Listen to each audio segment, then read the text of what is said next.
কয়েকদিন আগে ময়মনসিংহে একজন হিন্দুকে হত্যা করা হয়েছে। প্রধান উপদেষ্টা থেকে সবাই এটার বিচার কামনা করতেছে। আমরা বলি এই সমস্ত হত্যার জন্য মূলত সরকার দায়ী। কিভাবে দায়ী? বাংলাদেশের ওলামায়ে কেরাম 47-এর স্বাধীনতা থেকে নিয়ে আজকের দিন পর্যন্ত, শুধু 71 থেকে নয়, 47-এর স্বাধীনতার পর থেকে নিয়ে বাংলাদেশের ওলামায়ে কেরাম যারা ইসলামকে অবমাননা করে, রাসূলকে কটূক্তি করে, আল্লাহকে নিয়ে উপহাস করে, তাদের বিরুদ্ধে ব্লাসফেমি আইন করার জন্য দাবি করে আসছেন। যদি বাংলাদেশের মুসলমানরা দেখত যারা কোরআনকে নিয়ে কটূক্তি করে তাদের শাস্তি হইতেছে, বাংলাদেশের মুসলমান যদি দেখত যারা আল্লাহর রাসূলকে কটূক্তি করেছে তাদের শাস্তি হয়েছে, যারা বাংলাদেশের মুসলমান যদি দেখত যারা আল্লাহকে নিয়ে কটূক্তি করেছে, আবুল সরকার আল্লাহকে নিয়ে কটূক্তি করেছে, তার শাস্তি হয়ে গেছে, তাকে ফাঁসি দেওয়া হয়েছে, তাহলে ময়মনসিংহের ওই হিন্দু ছেলেটাকে হত্যা করা হইতো না, ময়মনসিংহের ওই হিন্দু ছেলেটাকে জীবন্ত পুড়ে ফেলা হইতো না। বাংলাদেশের মানুষ বুঝে গেছে তোমাদের আইনের মধ্যে শত ফাঁকি আছে। তোমাদের নেতার বিরুদ্ধে বললে শাস্তি হয়, তোমাদের নেতার বিরুদ্ধে বললে জেলে যায়, কিন্তু রাসূলের বিরুদ্ধে কটূক্তি করলে তাদেরকে জামাই আদরে তাদেরকে নিরাপত্তা দেওয়া হয়, বা তাদেরকে জামাই আদরে নীরব থাকার ব্যবস্থা করা হয়। কোরআনকে নিয়ে কটূক্তি করলে তাদেরকে নিরাপত্তা দেওয়া হয়, হাদিসকে নিয়ে কটূক্তি করলে তাদেরকে নিরাপত্তা দেওয়া হয়, আল্লাহর নবীকে নিয়ে কটূক্তি করলে তাদেরকে নিরাপত্তা দেওয়া হয়। 2013 সালে আমরা দেখেছি আল্লাহর নবীকে নিয়ে যারা কটূক্তি করেছে তাদেরকে জেড প্লাস নিরাপত্তা দেওয়া হয়েছে। বাংলাদেশের মানুষ বুঝে গেছে তোমাদের উপর আস্থা রাখার সুযোগ নাই। তোমাদের উপর যদি আস্থা রাখা হয় তো তোমরা আইনের দোয়াই দিয়ে ওই সমস্ত মুরতাদগুলোকে তোমরা জামাই আদরে বিদেশে বের করে দাও, তাদেরকে নিরাপদে তাদেরকে দেশ থেকে তাড়াইয়া দাও, নিরাপদ জিন্দেগি দান করো। এজন্য বাংলাদেশের মুসলমান আর তোমাদের উপরে নির্ভর করে না। যদি এই সমস্ত কাহিনী বন্ধ করতে চাও, যে সমস্ত অকারেন্স তোমাদের বাসায় ঘটতেছে এগুলো বন্ধ করতে চাও, তাহলে জেলে যতজন আল্লাহর নবীকে কটূক্তি করে জেলে গেছে আগে তাদের বিচার করো, আবুল সরকারের বিচার করো, সংসদে ব্লাসফেমি আইন পাস করো, এরপরে দেখবে এগুলো বন্ধ হয়ে গেছে। বাংলাদেশের ফালস বুঝার চেষ্টা করেন। বাংলাদেশের মানুষের হৃদয়ের গভীরে ইসলাম বসবাস করে। বাংলাদেশের মানুষের হৃদয়ের গভীরে কি বসবাস করে? ইসলাম বসবাস করে। এদেশের মানুষের শিকড় দিল্লিতেও নয়, ওয়াশিংটনেও নয়, এদেশের মানুষের শিকড় হইল মদিনাতে। এটা বুঝবার চেষ্টা করেন। আবু মুসলিম আল খাওলানী রহমতুল্লাহি আলাইহি আগুনের মধ্যে জাপ দিয়ে দিছেন, তাকে জ্বালাইতে পারলো না, বের করে দিছেন। মদিনা যখন ইয়ামান থেকে বের করছেন, মনে আছে আপনাদের, ইয়ামান থেকে যখন বের করছে, বের করবার পরে চিন্তা করতেছেন কোথায় যাব, দেশ থেকে বিতাড়িত করে দিছে। তো ঠিক আছে মদিনা যাই, ইসলাম তো গ্রহণ করলাম, নবীর সাথে দেখা হয় নাই, একটু নবীর সাথে দেখা করি। চলে গেছেন, যাইয়া শুনেন যে আল্লাহর নবী সাল্লাল্লাহু আলাইহি সাল্লাম ইন্তেকাল করে ফেলছেন। মসজিদে নববীতে ঢুইকা একটা খুঁটির পিছনে নামাজ পড়তেছেন। ওমর ফারুক রাদিয়াল্লাহু তাআলা আনহু দেখলেন, দেখে জিজ্ঞাসা করলেন মিম্মানির রাজুল, কোথায় থেকে তুমি আসছো? বলেন যে মিনাল ইয়ামান, ইয়ামান থেকে আসছি। তো জিজ্ঞাসা করতেছেন আমাদের এক ভাইকে আবুল আসওয়াদ আল আনাসি মিথ্যা নবী আগুনের মধ্যে নিক্ষেপ করছে, তার খবর কি? তুমি কি সেই ব্যক্তি? আবু মুসলিম নাউযু বিল্লাহি মিন শুরুরি আনফুসিনা ওয়া মিন সাইয়্যাতি আমালিনা মান ইয়াহদিহিল্লাহু ফালা মুদিল্লা লাহু ওয়া মান ইউদ্লিলহু ফালা হাদিয়া লাহু ওয়া নাশহাদু আল্লা ইলাহা ইল্লাল্লাহ ওয়াহদাহু লা শারীকা লাহু ونشهد أن محمدا عبده ورسوله أما بعد فقد قال الله تعالى في كلامه المجيد وفرقانه الحميد بعد أعوذ بالله من الشيطان الرجيم بسم الله الرحمن الرحيم محمد رسول الله وعن جبير بن مطعم رضي الله تعالى عنه قال قال رسول الله صلى الله عليه وسلم إن لي أسماء أنا محمد وأنا أحمد وأنا الماحي الذي يمحو بي الكفر وأنا الحاشر يحشر الناس على قدمي وأنا العاقب والعاقب الذي ليس بعده نبي أو كما قال عليه الصلاة والسلام صدقت صدقا يا رب العالمين وبلغنا رسولك النبي الأمي الكريم ونحن على ذلك لمن الشاهدين والشاكرين والحمد لله رب العالمين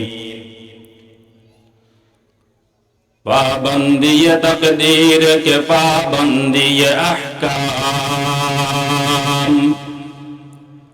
पाबंदी तकदीर के पाबंदी अहकाम ये मसला मुश्किल नहीं आए मर्द खैरतमंद एक आने में 100 बार बदल जाती है तकदीर एक आने में 100 बार बदल जाती है तकदीर है उसका नशीमन है उसका मुक़ल्लद अभी ना खुश अभी खुरसंद तकदीर का पाबंद नबाता तो जमादार तकदीर का पाबंद नबाता तो जमादार मोमिन फ़क़त अहकाम इलाही का है पाबंद मोमिन फ़क़त अहकाम इलाही का है पाबंद শফিয়াবাদ তালিমুল কোরআন নুরানি ইসলামিয়া মাদ্রাসার বার্ষিক ওয়াজ ও দোয়ার মাহফিল। আজকের মাহফিলের সম্মানিত শ্রদ্ধেয়জন সম্মানিত সভাপতি ওয়াজিবুল ইহতারাম কাবিল সাদ ইহতারাম উলামায়ে কেরাম, আমার সামনে উপবিষ্ট বিভিন্ন পাড়া মহল্লা থেকে আগত মুরব্বিয়ানে আযম, পর্দার আড়ালে শ্রবণরতা মা ও বোনেরা, আল্লাহ পাক রব্বুল আলামিন আমাদেরকে দ্বীনের এই মজলিসে এই বাগানে আসবার তৌফিক দান করেছেন। এটা আল্লাহ রব্বুল আলামিনের অনেক বড় দয়া এবং ইহসান। তাই রব্বুল আলামিনের দরবারে কালিমাতুশ শুকর আদায় করি আলহামদুলিল্লাহ। এতক্ষণ আমাদের সামনে আমাদের মুরব্বী মুফতি আহমদুল্লাহ সাহেব হুজুর দামাত বরকাতুল্লাহ আলিয়া গুরুত্বপূর্ণ আলোচনা করতেছিলেন, কিভাবে আমাদের জিন্দেগি পরিবর্তন হবে সে আলোচনা করতেছিলেন। আমি আমার উস্তাদ মুহতারাম আল্লামা আইয়ুব সাহেব হুজুর দামাত বরকাতুল্লাহ আলিয়া, হুজুর আমাকে স্কুল থেকে নিয়ে মাদ্রাসা ভর্তি করাইছেন। পড়ালেখার 13 বছর নিজের সন্তানের মতন নিগরানি করছেন, অভিভাবকের ভূমিকা আদায় করছেন। হুজুরের আদেশে আমি আপনাদের সামনে বসছি। রাসূল করিম সাল্লাল্লাহু আলাইহি ওয়াসাল্লামের হাদিসের ভান্ডার থেকে একটা হাদিস, যে হাদিসটা ইমাম বুখারী রাহমাতুল্লাহি আলাইহি 4896 নম্বর হাদিস হিসাবে তার বুখারী শরীফের মধ্যে বর্ণনা করছেন, আপনাদের সামনে উপস্থাপন করেছি। এই হাদিসকে সামনে রেখে আল্লাহ রাব্বুল আলামিন যদি তৌফিক দান করে তো আপনাদের সামনে আকীদাগত একটা বিষয় আলোচনা করার চেষ্টা করব। আল্লাহ পাক আমাদেরকে তৌফিক দান করেন। রাসূল করিম সাল্লাল্লাহু আলাইহি ওয়াসাল্লাম হাদিসের মধ্যে বলেন, ইন্নালি আসমা, আমার অনেকগুলো নাম আছে,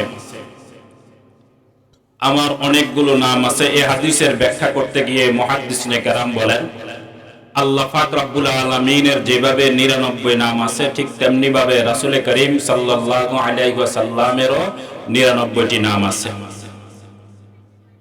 কোন কোন মুহাদ্দিসিনে কেরাম লিখেছেন রাসূল করিম সাল্লাল্লাহু আলাইহি ওয়াসাল্লামের নামের সংখ্যা বুখারী শরীফের ব্যাখ্যা গ্রন্থ হাদিউস সারির মধ্যে ইরশাদুল বারির মধ্যে লেখা আছে রাসূল করিম সাল্লাল্লাহু আলাইহি ওয়াসাল্লামের যে সমস্ত নামে কোরআন ও হাদিসের মধ্যে আল্লাহর নবীকে অভিহিত করা হয়েছে, যে নামগুলো আল্লাহর নবীর সাথে সম্পৃক্ত নবীজির গুণাবলী থেকে এসেছে, সে নামের সংখ্যা 300।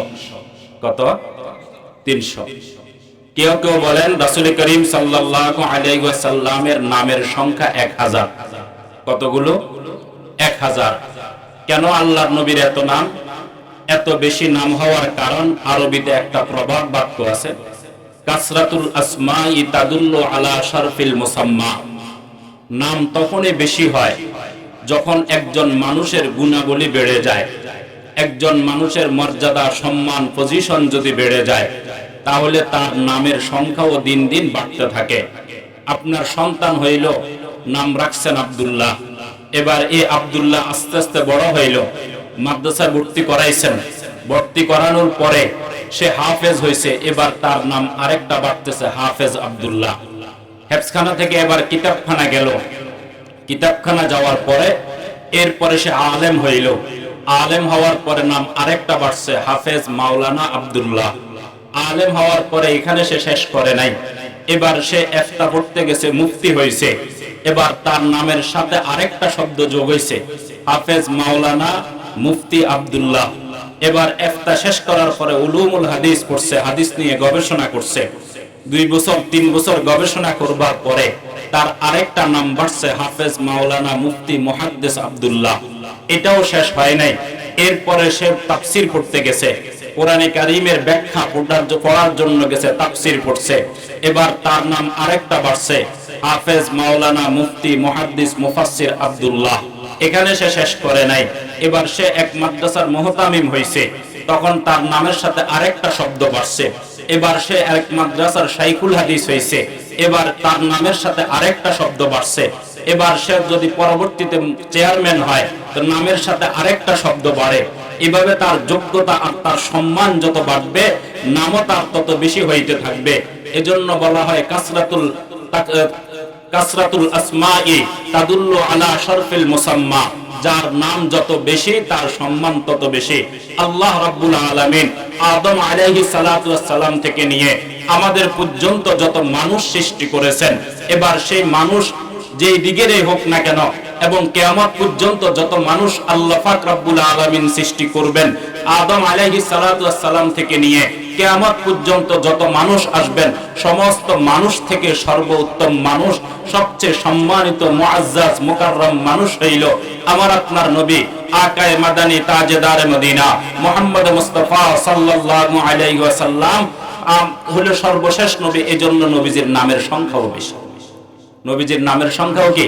আল্লাহর নবী বলেন ইন্নালি আসমা, আমার অনেকগুলো নাম আছে, আমার অনেকগুলো নামের মধ্যে আল্লাহর নবী বলেন আনা মুহাম্মদ ওয়া আনা আহমদ। 2টা নাম শুরুতে উল্লেখ করছেন। এই হাদিসের মধ্যে আল্লাহর নবী 3টা নাম উল্লেখ করছেন। আমরা শুধু নামগুলোর ব্যাখ্যা বিশ্লেষণ করব, এরপরে আমি আমার আলোচনা শেষ করব। আল্লাহর নবী বলেন আনা মুহাম্মদ ওয়া আনা আহমদ। আল্লাহ পাক রব্বুল আলামিনের যেভাবে অনেকগুলো নামের মধ্যে একটা জাতি নাম আছে, ঠিক তেমনি ভাবে রাসূল করিম সাল্লাল্লাহু আলাইহি ওয়াসাল্লামের অনেকগুলো নামের মধ্যে একটা মৌলিক এবং জাতি নাম আছে। সেই মৌলিক এবং জাতি নাম হলো মুহাম্মদ। সেটা হলো কি? মুহাম্মদ। জমিনের মধ্যে মুহাম্মদ, আসমানের মধ্যে আল্লাহ পাক রব্বুল আলামিন আল্লাহর রাসূলকে ওই সময়ের জন্য আহমদ হিসাবে ঘোষণা করে রেখেছেন। তো মুহাম্মদ আর আহমদ উভয়টা শব্দ হামদুন থেকে শুরু হয়েছে, তার মানে প্রশংসা। হামদুন মানে কি? প্রশংসা। ইমাম বাইহাকি রাহমাতুল্লাহি আলাইহি বর্ণনা করেন আল্লাহর নবী সাল্লাল্লাহু আলাইহি ওয়াসাল্লাম যখন জন্মগ্রহণ করলেন, তো যাবাহা আনহু জাদ্দুহু আব্দুল মুত্তালিব। আল্লাহর নবী সাল্লাল্লাহু আলাইহি ওয়াসাল্লামের দাদা আব্দুল মুত্তালিব 7ম দিনে আল্লাহর নবীর পক্ষ থেকে আল্লাহর নবীর আকিকা দেওয়ার জন্য পশু জবাই করলেন। যেভাবে আমরা জবাই করি অনেক সময়, আকিকা যখন দিই, ছাগল হইলে 2টা, ছেলে হইলে, মেয়ে হইলে একটা জবাই করি, ঠিক তেমনি ভাবে যাবাহা আনহু জাদ্দুহু, আল্লাহর নবীর দাদা আল্লাহর নবীর জন্য পশু জবাই করলেন। ওয়া দাআ কুরাইশান, কুরাইশের নেতা যারা আছে তাদেরকে আল্লাহর নবী সাল্লাল্লাহু আলাইহি ওয়াসাল্লামের আকিকায় দাওয়াত করা হইল। খাবার দাবার শেষ হইল। শেষ হওয়ার পরে আব্দুল মুত্তালিবকে রাসূল করিম সাল্লাল্লাহু আলাইহি ওয়াসাল্লামের দাদাকে মক্কার কুরাইশরা জিজ্ঞাসা করলেন, মা সাম্মাইতাহু, নাতির আকিকা তো খাওয়াইলা, নাতির জন্য দাওয়াত করলা, নাতির নাম কি রাখছো? তো রাসূল করিম সাল্লাল্লাহু আলাইহি সাল্লামের দাদা বলেন, সাম্মাইতুহু মুহাম্মাদান, আমি তার নাম মুহাম্মদ রাখছি। যখন এই কথা বলছে তখন এবার মক্কার যে সমস্ত নেতারা ছিল তারা জিজ্ঞাসা করতেছেন, লিমা রাগিবতা আন আসমাই আহলি বাইতিহি, তার পরিবারের পরিজনের যে নাম, সেই নামের ধারণ তো এরকম না। আমরা সাধারণত বাবার নাম আব্দুল্লাহ হইলে ছেলেকে আব্দুর রহমান হিসাবে নাম রাখি, মায়ের সাথে মেয়ের নাম মিলাইয়া রাখি, বাবার সাথে ছেলের নাম মিলাইয়া রাখি, অথবা দাদার সাথে নাতির নাম মিলাই, নানির সাথে নাতনির নাম মিলাইয়া রাখি। রাসূল করিম সাল্লাল্লাহু আলাইহি ওয়াসাল্লামের পরিবার পরিজনের নাম দেখলে দেখা যায় বাবার নাম আব্দুল্লাহ, কারো নাম আব্দে মুনাফ, কারো নাম আব্দে শামস, কারো নাম আব্দুল মুত্তালিব, আব্দুল দিয়ে শুরু। এবার মক্কার কাফেররা জিজ্ঞাসা করা শুরু করছেন, কুরাইশের নেতারা শুরু করছেন জিজ্ঞাসা করা, ইয়া আব্দুল মুত্তালিব, হে আব্দুল মুত্তালিব, লিমাযা রাগিবতা আন আসমাই আহলি বাইতিহি, তার পরিবার পরিজনের নাম তো আব্দুল দিয়ে শুরু, সাধারণত নাম তো মিলে মিলে রাখা হয়, তো তুমি তোমার নাতির নাম মিলাইয়া রাখলে না কেন? নাতির নাম বাবার সাথে মিলাইয়া আব্দুল্লাহ বাবার নাম ছিল আব্দুর রহমান রাখতা, সেটা না রাখা আব্দুল্লাহ মুহাম্মদ কেন রাখছো? হযরত ইমাম বাইহাকি রাহমাতুল্লাহি আলাইহি বলেন, রাসূল করিম সাল্লাল্লাহু আলাইহি ওয়াসাল্লামের দাদা বলেন, ইন্নী রাআইতু ফিল মানামি, আমি ঘুমের মধ্যে একবার একটা স্বপ্ন দেখলাম খারাজা মিন জাহরি সিলসিলাতুন মিন ফিজ্জা, আমার পিঠ থেকে স্বর্ণের আমার রূপার একটা শিকল বের হইল, শিকলটা বের হইয়া তারফুন লাহু ফিস সামাই ওয়া তারফুন ফিল আরদি, এই শিকলের একটা মাথা আসমানে চলে গেছে, আরেকটা মাথা জমিনের মধ্যে, তারফুন লাহু ফিল মাশরিকি ওয়া তারফুন লাহু ফিল মাগরিবি, এই শিকলের একটা মাথা পশ্চিম দিকে চলে গেছে, আরেকটা মাথা পূর্ব দিক থেকে চলে গেছে, এরপরে সেটা একটা গাছের মতন হয়ে গেছে, আলা কুল্লি ওয়ারাকাতিন মিনহা নূরুন, ওই গাছের প্রত্যেকটা পাতার মধ্যে আলো জলমল করতেছিল, প্রত্যেকটা পাতার মধ্যে নূর জলমল করতেছিল। আমি দেখতেছি সারা পৃথিবীর মানুষ ওই গাছের সাথে সম্পৃক্ত হয়ে আছে, সারা পৃথিবীর মানুষ ওই গাছের সাথে সম্পৃক্ত হয়ে আছে। এবার রাসূল করিম সাল্লাল্লাহু আলাইহি ওয়াসাল্লামের দাদা যারা স্বপ্নের ব্যাখ্যা দেন তাদের কাছে গেলেন, তাদের কাছে যাইয়া বলতেছেন যে আমি গতকাল রাতে এরকম একটা স্বপ্ন দেখছি। তারা শুনবার পরে বলতেছে, আপনি যে স্বপ্ন দেখছেন সেই স্বপ্নের ব্যাখ্যা হইল আপনার বংশের মধ্যে এমন একটা সন্তান জন্মগ্রহণ করবে, আপনার বংশের মধ্যে এমন একটা লোকের আবির্ভাব হবে যার প্রশংসা দুনিয়াতেও করা হবে, যার প্রশংসা আসমানেও হবে, দুনিয়াতেও হবে, সারা পৃথিবীর মানুষ তার প্রশংসা করবে, সারা পৃথিবীর মানুষ তার সাথে সম্পৃক্ত হবে, এই জন্য এই সম্পৃক্ত হবে। এই কথা শোনার পরে আব্দুল মুত্তালিব বলেন, এই স্বপ্ন দেখবার পরে আমার মৃত আব্দুল্লাহর ঘরে আমার এতিম নাতি জন্মগ্রহণ করছে, তো আমার সেই স্বপ্নের ব্যাখ্যা অনুযায়ী আমি তার নাম রাখছি মুহাম্মদ, আযুন্নুহু ইয়াহমাদুহুল্লাহু ফিস সামাই, আমার ধারণা হইল আল্লাহ পাক রব্বুল আলামিন আমার নাতির প্রশংসা আসমানেও করবেন, আমার নাতির প্রশংসা ওয়া ইয়াহমাদু খালকুহু ফিল আরদি, আর আল্লাহ পাকের সৃষ্টিজীব যারা আছে তারা আমার নাতির প্রশংসা দুনিয়াতে করবে। আমার নাতির প্রশংসা কোথায় করবে? এজন্য ফালিহাযা সাম্মাইতুহু মুহাম্মাদান, আমি তার বাবার সাথে নাম মিলাইয়া রাখি নাই, দাদার সাথে নাম মিলাইয়া রাখি নাই, চাচাদের সাথে নাম মিলাইয়া না রাখা আমার ধারণা আমার এই নাতি সারা পৃথিবীর মানুষ এই নাতির প্রশংসা করবে, শুধু মানুষ না আসমানওয়ালাও প্রশংসা করবে, এই জন্য নাম রাখছি মুহাম্মদ। এজন্য নাম রাখছি কি? মুহাম্মদ। আল্লাহর নবী বলেন, ইন্নালি আসমা আনা মুহাম্মদ ওয়া আনা আহমদ, আমি মুহাম্মদ এবং আমি কি? আহমদ। ইমাম বদরুল আলম মিরাঠি রহমতুল্লাহি আলাইহি একটা কিতাব আছে, ওনার তরজুমানুস সুন্নাহ 4 খণ্ডের কিতাব, 7 নম্বর খণ্ডে তিনি রাসূল করিম সাল্লাল্লাহু আলাইহি ওয়াসাল্লামের নাম নিয়ে আলোচনা করছেন। নাম নিয়ে আলোচনা করতে গিয়ে তিনি লেখেন, সাধারণত এই যে নাম আল্লাহর নবী সাল্লাল্লাহু আলাইহি ওয়াসাল্লাম হইল পৃথিবীর সর্বশেষ নবী। আল্লাহ পাক রব্বুল আলামিন যত নবী দুনিয়াতে প্রেরণ করছেন, আদম আলাইহিস সালাতু ওয়াস সালাম থেকে নিয়ে হযরত ঈসা আলাইহিস সালাতু ওয়াস সালাম পর্যন্ত আল্লাহর নবী প্রায় আল্লাহ পাক রব্বুল আলামিন 1,24,000 নবী প্রেরণ করছেন। এর মধ্যে সর্বশেষ নবী হইল আমার আপনার নবী মুহাম্মদুর রাসূলুল্লাহ সাল্লাল্লাহু আলাইহি ওয়াসাল্লাম। আল্লাহর নবী সাল্লাল্লাহু আলাইহি ওয়াসাল্লাম যে সর্বশেষ নবী, বদরুল আলম মিরাঠি রাহমাতুল্লাহ আলাইহি বলেন, এই যে সর্বশেষ নবী হওয়ার দলিল অন্য কোথাও খোঁজার দরকার নাই, অন্য কোন হাদিস আর আয়াতের মধ্যে নবী যে সর্বশেষ নবী এটা খোঁজার দরকার নাই, আল্লাহর নবীর নামে বলে দিচ্ছে আল্লাহর নবী সর্বশেষ নবী। কিভাবে? সাধারণত আমাদের অভ্যাস হইল আমরা যখন কোনো কাজ করি, কাজ হওয়ার পরে যিনি কাজ করেন, কাজ শেষ হওয়ার পরে প্রশংসা হয়। কাজ শেষ হওয়ার পরে কি আপনি রান্না করবেন, বাবুর্চি নিয়োগ দিবেন, নিয়োগ দেওয়ার আগে তার অভিজ্ঞতার কথা জানতে চাইবেন, আগে প্রশংসা করবেন না। কোথায় কোন জায়গায় কত বড় রান্না করছে এগুলার খোঁজ খবর নেবেন। রান্না করছে, রান্না করা শেষ, খাবার খাইছেন, খাবার খাওয়ার পরে খাবারটা ভালো লাগছে, এবার আপনি প্রশংসা করেন, মাশাআল্লাহ রান্নাটা অনেক ভালো হয়েছে।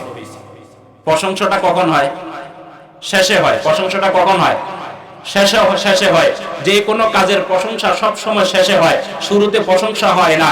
এজন্য দেখবেন যে সমস্ত দোয়াগুলো আলহামদুলিল্লাহ দিয়ে শুরু হয়েছে, ওই দোয়াগুলো বেশিরভাগ কাজ শেষ হওয়ার পরে, যেমন আপনি খাবার খাইছেন, খাবার খাওয়ার পরে আলহামদুলিল্লাহ বলে দোয়া শুরু।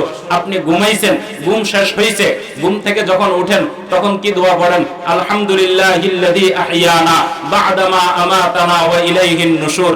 এজন্য দেখা যায় প্রত্যেক কাজের শেষে দিয়ে প্রশংসা হয়। হাত্তাকে আমি আর আপনি যখন দুনিয়ার সফর শেষ করে আখিরাতে চলে যাব, আল্লাহ চাহে তো ইনশাআল্লাহ জান্নাতে যাব। জান্নাতে যাওয়ার পরে দুনিয়ার সফর শেষ, জান্নাতে যাওয়ার পরে শেষ যখন হয়ে যাবে দুনিয়ার সফর, তখন তাদের দোয়া হবে ওয়া আখিরি দাওয়ানা আনিল হামদুলিল্লাহি রাব্বিল আলামিন।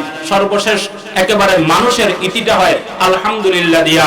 বক্তারা যখন বয়ান করে সর্বশেষ ওয়া আখিরি দাওয়ানা আনিল হামদুলিল্লাহ বলে শেষ করে। বদরুল আলম মিরাটি রাহমাতুল্লাহ আলাইহি বলেন, আল্লাহ পাক রব্বুল আলামিন নবী প্রেরণ করার ধারাবাহিকতা আদম থেকে শুরু করছেন। আদম আলাইহিস সালাতু ওয়াস সালাম আসলেন, এরপরে ইব্রাহিমের পরে ধারাবাহিকভাবে 1,24,000 নবীরা দুনিয়াতে আসলেন।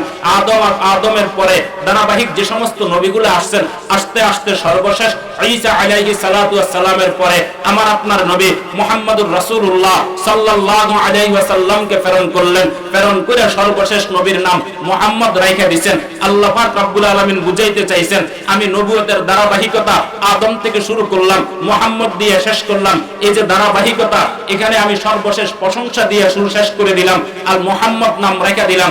মুহাম্মদ হাম থেকে আসছে, প্রশংসা সব সময় শেষে হয়। আমার নবী সর্বশেষ নবী, এটা তোমরা নাম থেকে বুঝে নাও। এটা তোমরা কি থেকে বুঝে নাও? নাম থেকে বুঝে নাও। রাসূল করিম সাল্লাল্লাহু আলাইহি ওয়াসাল্লাম হলো সর্বশেষ নবী। এটা আমার আপনার আকীদা। এটা আমার আপনার কি? এটা আকীদাটা কেমন? বদরুল আলম মিরাটি রাহমাতুল্লাহ আলাইহি লেখেন, কালিমার মধ্যে দুইটা অংশ। কয়টা অংশ? লা ইলাহা ইল্লাল্লাহ মুহাম্মাদুর রাসূলুল্লাহ।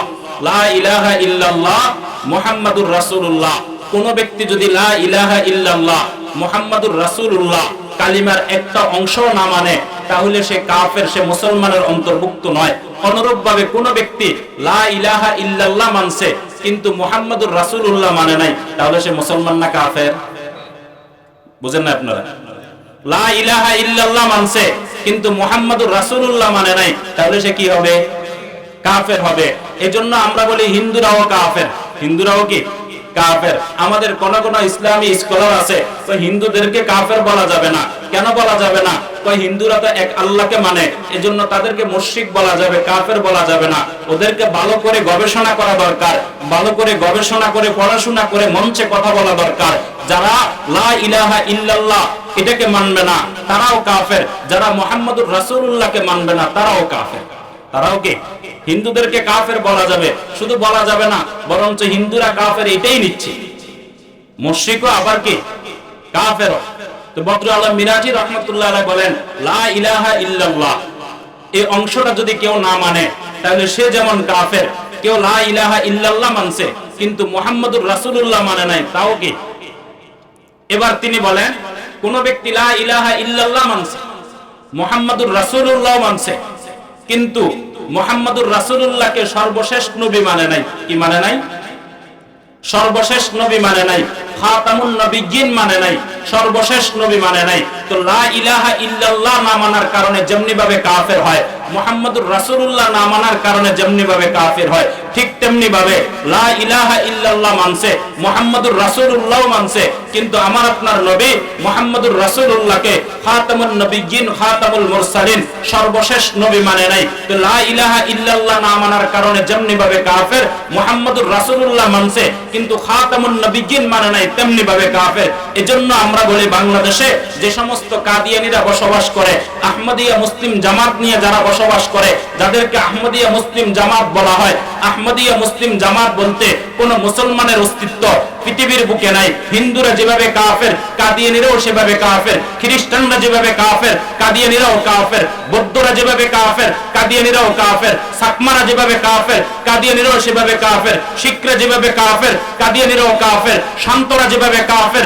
কাদিয়ানীরাও সেভাবে কাফের, মারমারা যেভাবে কাফের, কাদিয়ানীরাও কাফের, সাকমারা যেভাবে কাফের, সাঁওতাল যেভাবে কাফের, ত্রিপুরা যেভাবে কাফের, খাসিয়ারা যেভাবে কাফের, শিখরা যেভাবে কাফের, ঠিক তেমনি ভাবে গোলাম আহমদ কাদিয়ানীকে যারা জিল্লে নবী অথবা ছায়া নবী হিসেবে বিশ্বাস করে, আমার আপনার নবীর পরে যারা গোলাম আহমদ কাদিয়ানীকে নবী হওয়ার সুযোগ আছে বলে বিশ্বাস করে, যারা গোলাম আহমদ কাদিয়ানীকে নবী বিশ্বাস করে, আহমদিয়া মুসলিম জামাত নামে যারা পৃথিবীর বাংলাদেশে বসবাস করে, ঠিক হিন্দুদের মতন করে তারাও কাফের, খ্রিস্টানরা যেভাবে কাফের, কাদিয়ানীরাও কাফের। কাদিয়ানীরাও কি কাফের? মুসলমান হওয়ার কোনো সুযোগ নাই। এদেরকে কাফের বিশ্বাস করাটা কতটা গুরুত্বপূর্ণ, এদেরকে কাফের বিশ্বাস করাটা এতটা গুরুত্বপূর্ণ যেমনি ভাবে কাফেরদেরকে কাফের বিশ্বাস করাটা গুরুত্বপূর্ণ। যদি গোলাম আহমদ কাদিয়ানীর অনুসারীদেরকে কোনো ব্যক্তি মুসলমান মনে করে, কি মনে করে? মুসলমান মনে করে, তাহলে মুসলমান মনে করার কারণে সে ব্যক্তিও কাফের হয়ে যাবে, সে ব্যক্তিও কি হয়ে যাবে? কাফের হয়ে যাবে। এই যে মিথ্যা নবী, এদের বিরুদ্ধে কিভাবে সাহাবায়ে কেরাম কাজ করেছেন, সাহাবায়ে কেরামের এদের বিরুদ্ধে তাদের অবস্থা কি ছিল? আবু মুসলিম আল খাওলানি, আবু মুসলিম আল খাওলানি উনি সাহাবী না তাবিঈন, সাইয়্যিদুত তাবিঈন বলা হয়, জাহিদু আসরিহি বলা হয়। আল্লাহর নবীর হায়াতের মধ্যে উনি ইসলাম ধর্ম গ্রহণ করছেন, কিন্তু নবীজির সাথে সাক্ষাৎ হয় নাই। ইয়ামানে বসবাস করতেন আসওয়াদ আনাসি নামে এক ব্যক্তি। আসওয়াদ আনাসি নামে এক ব্যক্তি মিথ্যা নবুয়তের দাবি করছে। তো আসওয়াদ আনাসির দরবারে আবু মুসলিম আল খাওলানিকে নেওয়া হয়েছে। নেওয়ার পরে আবু মুসলিম আল খাওলানিকে জিজ্ঞাসা করা হয়, জিজ্ঞাসা করছে আতাশহাদু আন্না মুহাম্মাদান রাসূলুল্লাহ, তুমি কি মুহাম্মদকে আল্লাহর রাসূল হিসেবে বিশ্বাস করো কিনা? তখন আবু মুসলিম আল খাওলানি রাহমাতুল্লাহ আলাইহি বলেন, আমি আমার নবী মুহাম্মদুর রাসূলুল্লাহকে রাসূল হিসেবে বিশ্বাস করি। এবার আসওয়াদ আনাসি বলেন, আতাশহাদু আন্নী রাসূলুল্লাহ, তুমি কি আমি আসওয়াদ আল আনাসিকে আল্লাহর রাসূল হিসেবে বিশ্বাস করো কিনা? আবু মুসলিম আল খাওলানি বলেন, আমি লাম আসমা কাউলাকা, আমি তোমার কথা শুনতে পাচ্ছি না, তোমাকে আমি নবী হিসেবে স্বীকৃতি দিব না। যখন নবী হিসেবে স্বীকৃতি দিবে না বলছে, তখন আবু মুসলিম আল খাওলানিকে খবর বলতেছেন যে তুমি কি এটা বিশ্বাস করো? আমাকে নবী হিসেবে বিশ্বাস না করলে, তোমার কি এটা জানা নাই, আমাকে নবী হিসেবে বিশ্বাস না করলে আমি তোমাকে হত্যা করতে পারি। আবু মুসলিম আল খাওলানি বলেন, হ্যাঁ হ্যাঁ তুমি আমাকে হত্যা করতে পারো। এবার আবু মুসলিম আল খাওলানিকে শাস্তি দেওয়ার জন্য আসওয়াদ আনাসি বিশাল একটা গর্ত খনন করলেন, গর্তের মধ্যে আগুন প্রজ্বলিত করলেন। আগুন প্রজ্বলিত করবার পরে সে আগুনের মধ্যে আবু মুসলিম আল খাওলানিকে সেখানে নিক্ষেপ করে দিলেন। আগুনের মধ্যে জ্বালানোর জন্য, আগুনের মধ্যে পুড়ে ছাই করে দেওয়ার জন্য আগুনের মধ্যে নিক্ষেপ করলেন। নিক্ষেপ করার পরে আবু মুসলিম আল খাওলানি আগুনের মধ্যে নিক্ষিপ্ত হয়ে গেলেন।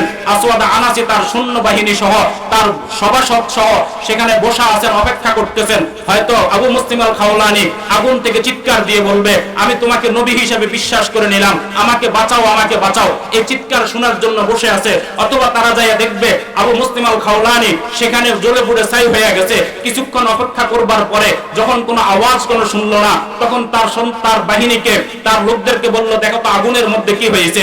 তারা যাই অবাক হয়ে গেলেন। হযরত ইব্রাহিম আলাইহিস সালাতু ওয়াস সালামকে নমরুদ যেভাবে আগুনের মধ্যে নিক্ষেপ করছে, নিক্ষেপ করবার পরে আল্লাহ পাক আগুনকে আরামদায়ক করে দিয়েছেন।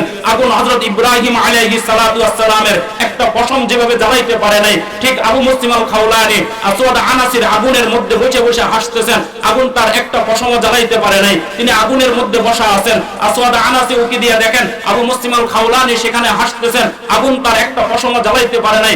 এভাবে তিনবার কোন বর্ণনার মধ্যে আছে 3 দিন পর্যন্ত আবু মুসলিম আল খাওলানিকে আগুনের মধ্যে জ্বালানোর জন্য চেষ্টা করা হয়েছে। যখন জ্বালাইতে পারেন নাই তখন তার মন্ত্রী পরিষদ তাকে বলছে, হে আসওয়াদ আনাসি, আপনি যদি তাকে জ্বালাইতে না পারেন এভাবে চেষ্টা করতেই থাকেন, যারা আপনাকে নবী হিসেবে বিশ্বাস করছে তারাও আপনার থেকে ঈমান সরাইয়া নেবে, আপনাকে আর নবী হিসেবে বিশ্বাস করবে না, আপনি দ্রুত তাকে দেশ থেকে বের করে দেন। আমরা হযরত ডক্টর ইকবাল মরহুম বলেন, আগো হায় আওলাদ হায়, আগো হায় আওলাদ হায়, আগো হায় নমরুদ হায় আওলাদ ইব্রাহিম হায়, আগো হায় আওলাদ ইব্রাহিম নমরুদ হায় আওলাদ ইব্রাহিম হায়, फिर किसी को क्या किसी का ইমতিহা মাকসুদ হয়। ডক্টর ইকবাল মরহুম বলেন, আগুন শেষ হয়ে যায় নাই, দুনিয়াতে এখনো আগুন আছে, নমরুদের যারা উত্তরসূরি তারাও আছে, আবার ইব্রাহিমের সন্তানরাও আছে। আগো হায় নমরুদ হায় আওলাদ ইব্রাহিম হায়, फिर किसी को क्या किसी का ইমতিহা মাকসুদ হয়। তোমরা আমাদেরকে যদি পরীক্ষা করতে চাও তো আবু মুসলিম আল খাওলানি যেভাবে আগুনের মধ্যে নিক্ষিপ্ত হয়ে গেছেন, চিন্তা করেন নাই ঈমানের পরীক্ষা দিতে গিয়ে আগুনের মধ্যে নিক্ষিপ্ত হয়ে গেছেন। ইব্রাহিম যেভাবে নমরুদের আগুনের মধ্যে নিক্ষিপ্ত হয়ে গেছেন, আগুন তাদেরকে কিছু করতে পারে নাই, ঠিক তেমনি ভাবে এখনো ইব্রাহিমের সন্তানরা এখনো জীবিত আছে। তার জ্বলন্ত একটা নমুনা আমরা বাংলাদেশে দেখলাম, ওসমান শরীফ ওসমান হাদি। কয়েকদিন আগে গতকালকে আজকে তার জানাজা হইল, লক্ষ লক্ষ মানুষ তাকে জানাজা দিয়ে আজকে কবরস্থ করেছে।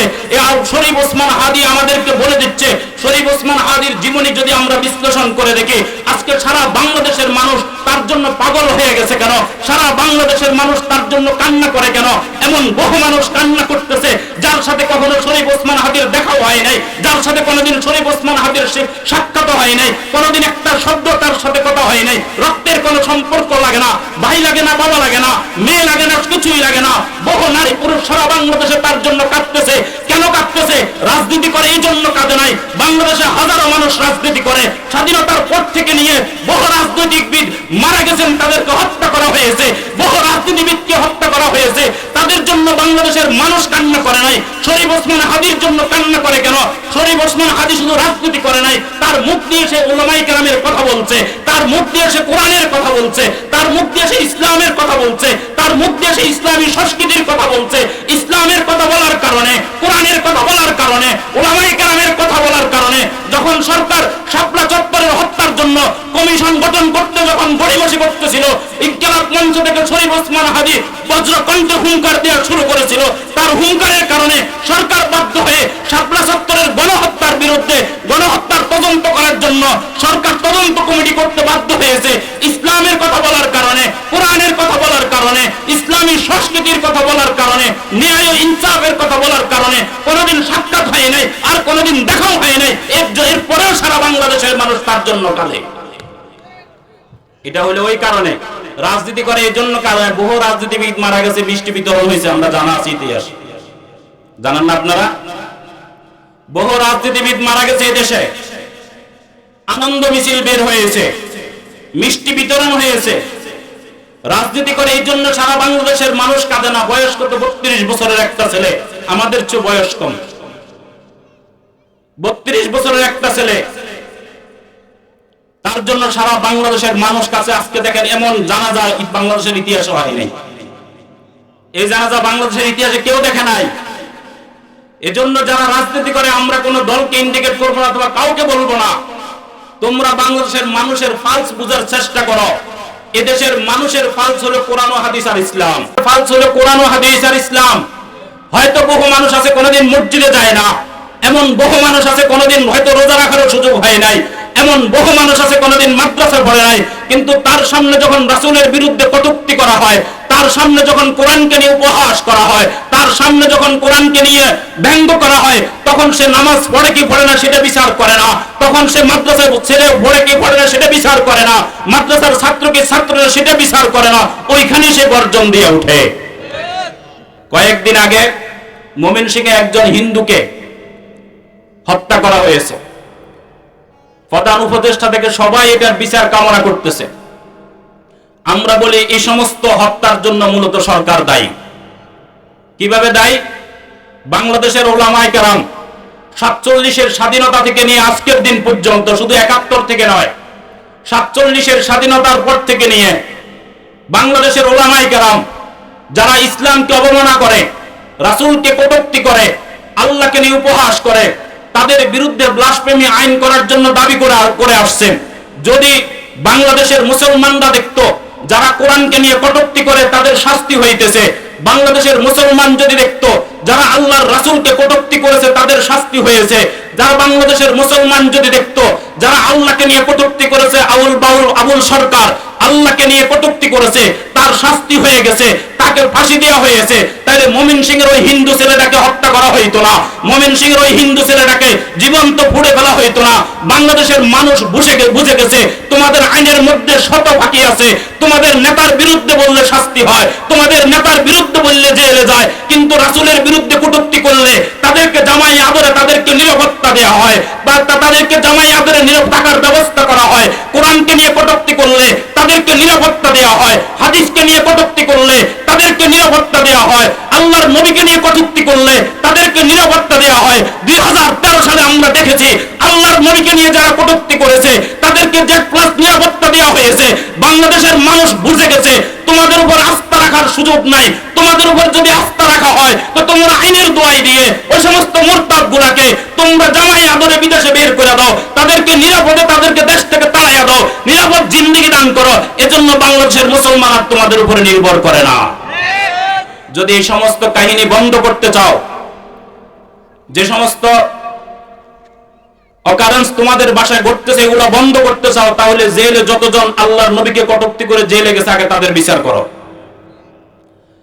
আবুল সরকারের বিচার করো, সংসদে ব্লাসফেমি আইন পাস করো, এরপরে দেখবে এগুলো বন্ধ হয়ে গেছে। বাংলাদেশের ফালস বোঝার চেষ্টা করেন, বাংলাদেশের মানুষের হৃদয়ের গভীরে ইসলাম বসবাস করে। বাংলাদেশের মানুষের হৃদয়ের গভীরে কি বসবাস করে? ইসলাম বসবাস করে। এদেশের মানুষের শিকড় দিল্লিতেও নয়, ওয়াশিংটনেও নয়, এদেশের মানুষের শিকড় হইল মদিনাতে। এটা বুঝবার চেষ্টা করেন। আবু মুসলিম আল খাওলানী রহমতুল্লাহি আলাইহি আগুনের মধ্যে জাপ দিয়ে দিছেন, তাকে জ্বালাইতে পারলো না, বের করে দিছেন। মদিনা যখন ইয়ামান থেকে বের করছেন, মনে আছে আপনাদের, ইয়ামান থেকে যখন বের করছে, বের করবার পরে চিন্তা করতেছেন কোথায় যাব, দেশ থেকে বিতাড়িত করে দিছে। তো ঠিক আছে মদিনা যাই, ইসলাম তো গ্রহণ করলাম, নবীর সাথে দেখা হয় নাই, একটু নবীর সাথে দেখা করি। চলে গেছেন, যাইয়া শুনেন যে আল্লাহর নবী সাল্লাল্লাহু আলাইহি সাল্লাম ইন্তেকাল করে ফেলছেন। মসজিদে নববীতে ঢুইকা একটা খুঁটির পিছনে নামাজ পড়তেছেন। ওমর ফারুক রাদিয়াল্লাহু তাআলা আনহু দেখলেন, দেখে জিজ্ঞাসা করলেন মিম্মানির রাজুল, কোথায় থেকে তুমি আসছো? বলেন যে মিনাল ইয়ামান, ইয়ামান থেকে আসছি। তো জিজ্ঞাসা করতেছেন আমাদের এক ভাইকে আবুল আসওয়াদ আল আনাসি মিথ্যা নবী আগুনের মধ্যে নিক্ষেপ করছে, তার খবর কি? তুমি কি সেই ব্যক্তি? আবু মুসলিম আল খাওলানী বলেন আমার ইচ্ছা ছিল এটা আমি গোপন রাখবো, আমার মালিক জানবে আর আমি জানবো, কাউকে বলবো না, কিন্তু আপনি জিজ্ঞাসা করছেন এই জন্য আমার বলতে হচ্ছে। হ্যাঁ আমি সে ব্যক্তি যাকে আগুনে নিক্ষেপ করা হয়েছে। ইমাম যাহাবী রাহমাতুল্লাহ আলাইহি সিয়ার ওয়া আলামিন নুবালার মধ্যে লেখেন আবু মুসলিম আল খাওলানীকে ওমর রাদিয়াল্লাহু তাআলা নিয়ে গেলেন আবু বকর সিদ্দিক রাদিয়াল্লাহু তাআলা আনহুর কাছে। এর আগে ফাআনাকাহু ওয়া ক্বাব্বালাহু ফি ওয়াজহিহি, মুআনাকা করলেন, মুখের মধ্যে কুফালে চেহারা দিলেন, কুফালে চুমু দিলেন। চুমু দিয়া হযরত আবু বকর সিদ্দিকের কাছে নিয়ে গেলেন। ফাআজলাসাহু বাইনাহু ওয়া বাইনা আবি বকর, একদিকে ওমর বসা আরেকদিকে আবু বকর বসা, মাঝখানে আবু মুসলিম আল খাওলানী বসাইয়া আবার ওমর রাদিয়াল্লাহু তাআলা তার সেই ঐতিহাসিক উক্তি বলতেছেন আলহামদুলিল্লাহিল্লাযী লাম ইউমিতনি হাত্তা আরানি ফি উম্মতি মুহাম্মাদিন মান সুনিয়া বিহি কামা সুনিয়া বি ইব্রাহিম। আমি ওই আল্লাহর প্রশংসা করতেছি যে আল্লাহ উম্মতে মুহাম্মাদের মধ্যে এমন এক লোকের সাথে আমার সাক্ষাৎ করায়া দিবেন, আমার মৃত্যুর আগে এমন এক লোকের সাথে সাক্ষাৎ হয়েছে যে লোকের সাথে ইব্রাহিম আলাইহিস সালাতু ওয়াস সালাম, তিনি তো নবী, তাকে যখন আগুনে নিক্ষেপ করা হয়েছে আগুন তার জন্য শান্তি আর আরামদায়ক হয়ে গেছে। শান্তি আর আরামদায়ক হয়ে যাওয়ার পরে ইব্রাহিম আলাইহিস সালাতু ওয়াস সালামের একটা লোমও পুড়ে নাই। ঠিক উম্মতে মুহাম্মাদের মধ্যে এমন এক ব্যক্তির সাথে আল্লাহ পাক আমাকে সাক্ষাৎ করায় দিয়েছেন যার সাথে ইব্রাহিমের মতন তাকেও আগুনে নিক্ষেপ করা হয়েছে, আগুনে তার একটা পশমও ফুটতে পারে নাই, একটা পশমও কি করতে পারে নাই, ফুটতে পারে নাই। এরকম বহু সাহাবায়ে কেরাম, তাবেঈন, তবে তাবেঈনদের ইতিহাস আছে যারা আল্লাহর নবীর খতমে নবুয়তের আকীদার জন্য নিজের জীবন কোরবান করে দিয়েছেন। নিজের জীবন কি করে দিয়েছেন? কোরবান করে দিয়েছেন। আল্লাহর নবী বলেন ইন্নালি আসমা, যেখান থেকে আমরা আলোচনা শুরু করছিলাম, ইন্নালি আসমা, আমার অনেকগুলো নাম আছে। কেউ কেউ বলেন আল্লাহর নবীর 99টা নাম, কেউ কেউ বলেন আল্লাহর নবীর 300টা নাম, কেউ কেউ বলেন আল্লাহর নবীর 1000 নাম। কেন? যার যত যোগ্যতা বেশি তার নামের পরিমাণও বেশি। কারণ হইল কাসরাতুল আসমাই তাদুল্লু আলা শারফিল মুসাম্মা, যার নামের কাসরত, নামের আধিক্যতা ব্যক্তির যোগ্যতা আর মর্যাদা সম্মানের দিকে ইঙ্গিত করে। আল্লাহর নবী বলেন ইন্নালি আসমা আনা মুহাম্মদ ওয়া আনা আহমদ, আমার একটা নাম মুহাম্মদ, আরেকটা নাম আহমদ। ওয়া আনাল হাস ওয়া আনাল মাহি, আমার একটা নাম হলো মাহি, আমার একটা নাম হলো কি? মাহি। আল্লাযী ইয়ামহু বিল কুফ, আল্লাহ পাক আমার মাধ্যমে কুফরিকে মিটাইয়া দিবেন। যে মক্কার খানায়ে কাবার মধ্যে 313টা মূর্তি ছিল, সেগুলাকে আমার হাতে আল্লাহ পাক রব্বুল আলামিন চূর্ণ বিচূর্ণ করবার তৌফিক দান করেছেন। আনাল মাহি আল্লাযী ইয়ামহু বিল কুফ ওয়া আনাল হাসির আল্লাযী ইউহশারুন নাসু আলা কদমি, আমার একটা নাম হলো হাসির। হাসের অর্থ হইল আল্লাহ পাক আমার পরে মানুষদেরকে হাসর ময়দানে উপস্থাপন করবেন, কারণ আমার পরে আর কোন নবী আসবে না, আমি এই সর্বশেষ নবী। আমার পরে আর কোন রাসূল আসবে না, আর কোন শরীয়ত আসবে না, আর কোন কিতাব আসবে না। আনাল হাসির আল্লাযী ইউহশারুন নাসু আলা কদমি। এরপরে আল্লাহর নবী বলেন ওয়া আনাল আকিব ওয়াল আকিবুল্লাযী লাইসা বা'দাহু নাবিয়্যুন। আকিব কাকে বলা হয়? যার পরে আর কোন নবী থাকে না। আল্লাহ পাক রব্বুল আলামিনের নবী বলেন, আমার ফার্স্ট নাম আমি এই হাদিসের মধ্যে উল্লেখ করলাম, আনা মুহাম্মদ, আনা আহমদ, আনাল মাহি, আনাল হাসির, আনাল আকিব ওয়াল আকিবুল্লাযী লাইসা বা'দাহু নাবিয়্যুন। আকিব কাকে বলা হয়? যার পরে আর কোন নবী থাকে না, যার পরে আর কোন নবী আসে না। এজন্য আমরা বলি খতমে নবুয়তের আকীদা এতটা গুরুত্বপূর্ণ। লা ইলাহা ইল্লাল্লাহ না মানলে যেভাবে কাফের, মুহাম্মাদুর রাসূলুল্লাহ না মানলে যেভাবে কাফের। লা ইলাহা ইল্লাল্লাহ মানে মুহাম্মাদুর রাসূলুল্লাহ মানে, কিন্তু খাতামুন নবিয়্যিন মানে না, সেও কাফের, সেও কাফের। আমরা তো কাদিয়ানীদেরকে দেখি না। আমরা গত 16 তারিখে 15 তারিখে ওস্তাদে মুহতারাম আল্লামা আইয়ুব শাহ হুজুর সহ উত্তরবঙ্গের সফরে গেছি। সেখানে গেলে দেখা যায় ওইখানে কাদিয়ানী আছে, মুসলমান থেকে খ্রিস্টান হয়েছে এমন মানুষও আছে। তো আমরা হেফাজতে কেন? আমি সর্বশেষ কথা বলতেছি, আজানের সময় হয়ে যেতেছে। কয়েকদিন আগে সরস্বতী মাদ্রাসার 83তম বার্ষিক মাহফিল গেছে না? এই মাদ্রাসায় আমরা পড়াশোনা করছি, অনেকে আমি চিনি, আমাকে অনেকে চিনেন। এই মাদ্রাসায় 12 বছর পড়াশোনা করছি, আমি 1 টাকাও বেতন দিই নাই, দেওয়া লাগে নাই।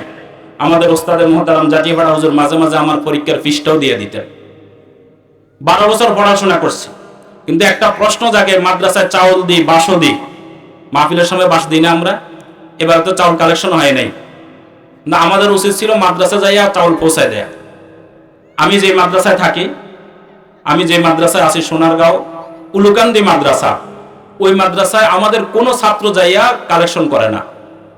এলাকার মানুষ কালেকশন করে করে মাদ্রাসায় চাউলের বস্তা এনে দিয়ে গেছে। আমরা পরের দিন হিসাব করছি 1900 বস্তা চাউল মাদ্রাসায় আসছে।